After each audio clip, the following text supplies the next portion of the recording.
नमस्कार, खबरों की खबर में आप सभी का स्वागत है। आपके साथ मैं हूं खुशबू। बंगाल के इस बार के विधानसभा चुनाव भारत के लोगों की बनी बनाई अवधारणा पर पानी फेरने का काम कर रहे हैं। बंगाल चुनावों को लेकर जो खबरें आ रही हैं, उनसे कई लोग अचंभित हैं। यह अचंभा शायद दो कारणों से हो रहा है।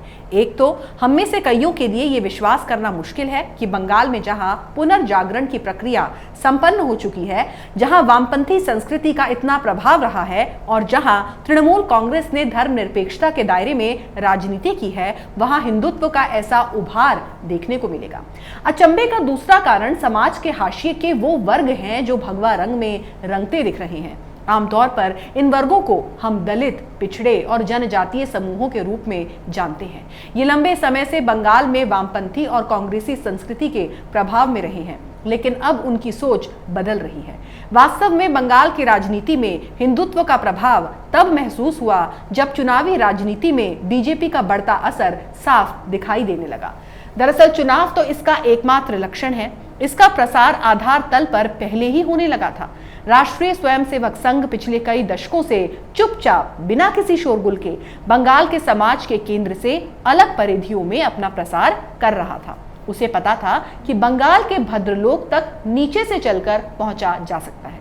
इसीलिए कोलकाता से दूर दूरस्थ बंगाल और खासकर बांग्लादेश की सीमा पर बसे गांव, बंगाल के जंगल झाड़ के क्षेत्रों और समुद्री किनारों पर बसे मछुआरों के बीच उसने अपना सेवा कार्य काफी पहले से ही शुरू कर दिया था। राष्ट्रीय स्वयंसेवक संघ के नाम से तो नहीं, पर कई अलग अलग नामों से संघ के अनेक संगठन इन क्षेत्रों में कार्य कर रहे हैं। सीमा पर बसे गांव में काम करने के लिए राष्ट्रीय स्वयंसेवक संघ का एक अनोखा संगठन है जो सीमा जागरण मंच के नाम से जाना जाता है। वनवासी कल्याण केंद्र तथा अन्य संघ समर्थित संगठनों के कार्यों से अनेक लघु समूहों और सीमांत के सामाजिक समुदायों में हिंदुत्व की चेतना का प्रसार काफी पहले ही होने लगा था। बंगाल के कई पत्रकार इन प्रक्रियाओं को कभी कभी देख तो रहे थे, पर इसके प्रसार की गति का अनुमान उनमें से शायद ही किसी को रहा हो। जैसा कि अक्सर होता है कि चुनावी जनतंत्र कई बार ढकी छिपी चल रही प्रक्रियाओं को उभार देता है, इस बार भी ऐसा ही होता दिख रहा है।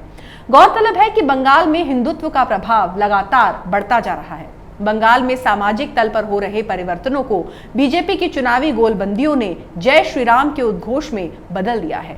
इसे हम सामाजिक भाव में परिवर्तन मान सकते हैं। यहाँ ये जिक्र करने की जरूरत है कि बंगाल में बीजेपी के प्रमुख दिलीप घोष राष्ट्रीय स्वयंसेवक संघ के प्रचारक रहे हैं। इस प्रकार सहज ही बंगाल में राष्ट्रीय स्वयंसेवक संघ के कार्यों और बीजेपी के प्रसार के अंतर संबंधों को समझा जा सकता है। बंगाल में हाशिए के सामाजिक समूहों में हिंदुत्व का बढ़ता प्रभाव कई राजनीतिक चुनावी विशेषज्ञों को चकित कर रहा है। बंगाल के इस चुनाव में वहां के मतुआ समुदाय को खुद से जोड़ने के लिए बीजेपी के प्रयासों पर भी चर्चा जारी है। मतुआ को नाम शूद्र भी कहा जाता है। न केवल मतुआ बल्कि राजवंशियों के एक बड़े धड़े में भी हिंदुत्व के प्रति झुकाव देखा जा रहा है। संघ के लंबे समय से सेवा कार्य अनुसूचित जाति के विभिन्न समुदायों में चल रहे हैं। वास्तव में लंबे समय से राष्ट्रीय स्वयंसेवक संघ के अनेक उप संगठनों के सेवा कार्य अनुसूचित जाति के विभिन्न समुदायों में चल रहे हैं। अक्सर दलित, गरीब, आदिवासी शब्द सामने आते ही हम उनमें प्रतिरोधी, विद्रोही या फिर धर्मनिरपेक्ष तत्वों को खोजने लगते हैं। हम भूल जाते हैं कि वो भी हमारे समाज के अन्य तबकों की तरह ही धार्मिक आकांक्षा, सम्मान, सहयोग की चाह से भरे होते हैं। खोना पाना और लाभ हानि का हिसाब किताब उन्हें भी समझ आता है। उनमें भी जनतंत्र और विकास के भाव ने नई चाह पैदा की है। बंगाल के नाम शूद्र समुदाय को पूर्ण नागरिकता भी चाहिए। उनके धर्म स्थानों और उनके देवताओं को महत्व भी चाहिए। उन्हें राजनीति और सत्ता में हिस्सेदारी तो चाहिए ही। हिंदू के रूप में अगर उन्हें सामाजिक सम्मान दिया जाता है तो ये उनके लिए और भी अच्छा होगा। संघ के सेवा कार्य और स्कूल, अस्पताल, स्वास्थ्य कैंपों के लाभ उन्हें समझ में आते हैं। हिंदुत्व की चेतना बंगाल में उभार पर है। जनतंत्र कंपटीशन पैदा करता है। संभव है कि ये कंपटीशन हाशिए के समूहों की एक पक्षीय गोलबंदी ना होने दे, किंतु उनका बहुलांश जिधर भी जाएगा, चुनाव में विजय का रथ उधर ही मुड़ सकता है।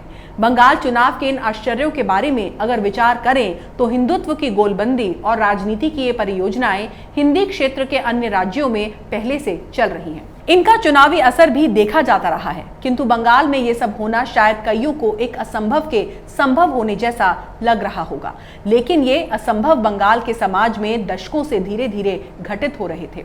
बंगाल के भद्रलोक प्रभावित राजनीतिक विमर्श में जो जातियां मुखर नहीं रही वो अब मुखर हो चली हैं।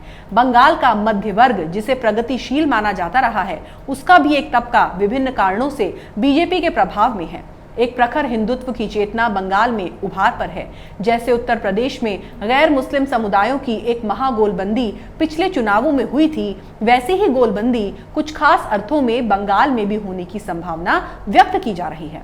बंगाल हिंदुत्व और नक्सलवाद की जन्मभूमि है। श्यामा प्रसाद मुखर्जी और चारू मजूमदार दोनों सवर्ण भद्रलोक बंगाली। श्यामा प्रसाद मुखर्जी से चारू मजूमदार 17 साल छोटे थे। मुखर्जी ने 1951 में जनसंघ की स्थापना की और चारू मजूमदार ने 1967 में जिस नक्सल आंदोलन की शुरुआत की, उसने पश्चिम बंगाल ही नहीं बल्कि भारत के कई राज्यों को झकझोर कर रख दिया। एक ही राह घोर दक्षिणपंथी थी तो दूसरे की राह अतिवादी वामपंथी। एक हिंदुत्व के झंडा बरदार तो दूसरे धर्म को अफीम मानने वाले। जनसंघ की स्थापना के 2 साल बाद ही 1953 में श्यामा प्रसाद मुखर्जी की मौत हो गई। मुखर्जी के जीते जी हिंदुत्व की राजनीति हाशिए पर रही। उधर नक्सल आंदोलन शुरू होने के 5 साल बाद चारू मजूमदार की भी 1972 में मौत हुई। चारू भी अधूरे सपनों के साथ दुनिया को अलविदा कह गए। श्यामा प्रसाद मुखर्जी को मई 1953 में जम्मू कश्मीर के कठुआ में पुलिस ने गिरफ्तार किया और कुछ दिन बाद डिटेंशन में ही संदिग्ध परिस्थितियों में उनकी मौत हो गई थी। चारू मजूमदार की मौत भी कोलकाता के लाल बाजार थाने में पुलिस हिरासत में संदिग्ध परिस्थितियों में हुई। दोनों के परिवारों का कहना था कि पुलिस हिरासत में उनकी सेहत की जानबूझकर अनदेखी की गई। बीजेपी वही पार्टी है जिसकी बुनियाद श्यामा प्रसाद मुखर्जी ने भारतीय जनसंघ से रखी थी। दूसरी तरफ जिस चारू मजूमदार ने भारतीय कम्युनिस्ट पार्टी मार्क्सवादी से विद्रोह कर नक्सल आंदोलन का बिगुल फूका था, वो आज की तारीख में हाशिए पर है। कहा जा रहा है कि एक बार फिर से पश्चिम बंगाल करवट बदलता दिख रहा है। इसका एहसास 2019 के आम चुनाव में ही हो गया था। बीजेपी ने प्रदेश की कुल 42 लोकसभा सीटों में से 18 पर जीत दर्ज की थी और वोट शेयर 42% रहा। हिंदुत्व के बारे में बीजेपी के स्वपन दास गुप्ता कहते हैं कि बंगाल का हिंदुत्व नॉन वेजिटेरियन है। ये उत्तर भारत से मेल नहीं खाता है। बंगाल में नवरात्रि में भी लोग मांसाहार करते हैं। हमने जय श्री राम के नारे को यहाँ विरोध का नारा बना दिया। यहाँ जय श्री राम कोई सांप्रदायिक नारा नहीं है। ममता बनर्जी को इस नारे से चिढ़ होती थी, इसलिए हमने इसे हथियार की तरह इस्तेमाल किया। उत्तर प्रदेश में जय श्री राम का नारा अलग है। वहां हिंदू गर्व से जुड़ा हो सकता है, लेकिन बंगाल में विरोध का स्लोगन है। दूसरी तरफ ममता बनर्जी जय श्री राम का नारा सुनकर भड़क जा रही हैं। बीजेपी ने टीएमसी समर्थकों को चिढ़ाने के लिए जय श्री राम के नारे को रणनीति के तौर पर इस्तेमाल किया है। एक बार तो ममता जय श्री राम का नारा सुनकर अपनी एसयूवी से उतर गई और नारे लगाने वालों को धमकाती दिखी।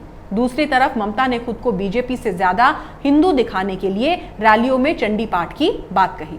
आरएसएस प्रचारक रहे पश्चिम बंगाल बीजेपी के प्रदेश अध्यक्ष दिलीप घोष कहते हैं कि पहले बंगाल में संगठन मजबूत नहीं था। वो कहते हैं कि केंद्र में हमारी पूर्ण बहुमत वाली सरकार बनी तो अमित शाह ने पश्चिम बंगाल में संगठन को मजबूत करने पर जोर दिया।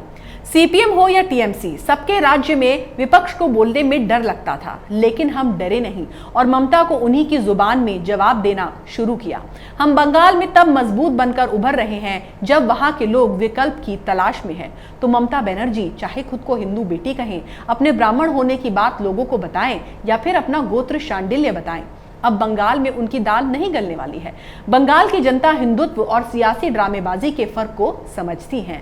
ममता बनर्जी मौसमी हिंदू और मौसमी मुसलमान हैं। बंगाल की जनता को अब ऐसे मुख्यमंत्री की जरूरत है जो हर मौसम में उनके लिए हाजिर रहे। इसलिए ममता दीदी इस खांचे में कहीं पर भी फिट नहीं बैठती। अगर आपको हमारा वीडियो पसंद आया तो इसे लाइक करें, शेयर करें और कैपिटल टीवी को सब्सक्राइब करें। नमस्कार। अगर आपको हमारा वीडियो पसंद आया हो तो इसे लाइक करें, हमारे चैनल को सब्सक्राइब करें और हाँ, बेल आइकन दबाना ना भूलें ताकि आप तक हमारे वीडियो की नोटिफिकेशन पहुंचती रहे। आप अपना सुझाव हमें कमेंट बॉक्स में दे सकते हैं। हमारे साथ जुड़ने के लिए शुक्रिया। अगर आपको हमारा वीडियो पसंद आया हो तो इसे लाइक करें, हमारे चैनल को सब्सक्राइब करें और हाँ, बेल आइकन दबाना ना भूलें ताकि आप तक हमारे वीडियो की नोटिफिकेशन पहुंचती रहे। आप अपना सुझाव हमें कमेंट बॉक्स में दे सकते हैं। हमारे साथ जुड़ने के लिए शुक्रिया।